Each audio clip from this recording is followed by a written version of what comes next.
You told CNN on July 8th, the war in Syria is not a simple matter of stopping the fight by the introduction of any particular U.S. capability.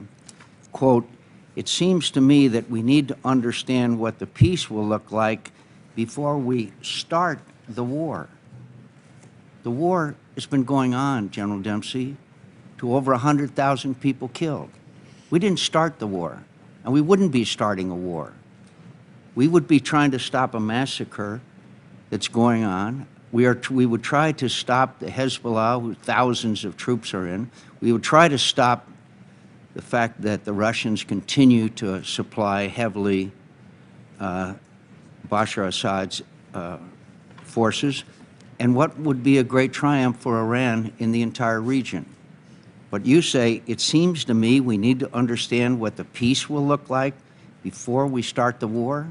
You think we ought to see how we could stop the war by intervening and stopping the massacre? Senator, would you agree that we have recent experience where until we understood how the country would continue to govern and that institutions of governance wouldn't fail, that actually situations can be made worse by the introduction of military force?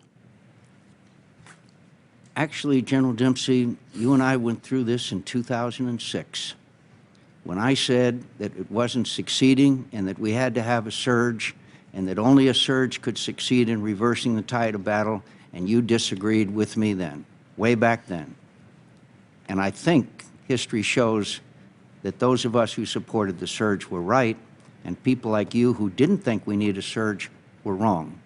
So I guess my question to you is, is it in any way a good outcome for this situation on the battlefield to continue as it is, with obviously Bashar Assad prevailing in a great victory for Iran and continued slaughter of thousands and thousands of people, the destabilization of Jordan, the destabilization of Lebanon, and what is clearly erupting into a regional conflict? Is that your answer? Senator, somehow you've got me portrayed as the one who's holding back from our use of military force inside of No, I'm not Syria. saying that, General. I'm saying what your advice and counsel is to the President of the United States, and your views are very important because that's your job. It is. And I've given those views to the President. We've given him options. The members of this committee have been briefed on them in a classified setting. We've articulated the risk. The decision on whether to use force is the decision of our elected officials. You know, I just asked, the Chairman just asked you if you would give your personal opinion to the committee if asked. You said yes.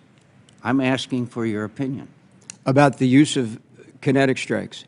That issue is under deliberation inside of our agencies of government, and it would be inappropriate for me to try to influence the decision with me rendering an opinion in public about what kind of force we should use.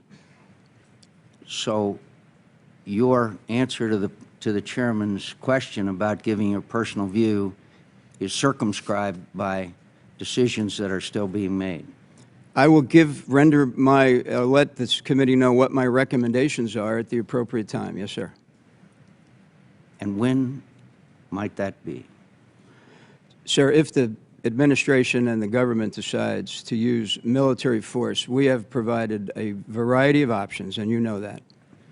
Well, if it is your position that you do not provide your personal views to the committee when asked, only under certain circumstances, then you have just contradicted what I have known this committee to operate under for the last 30 years.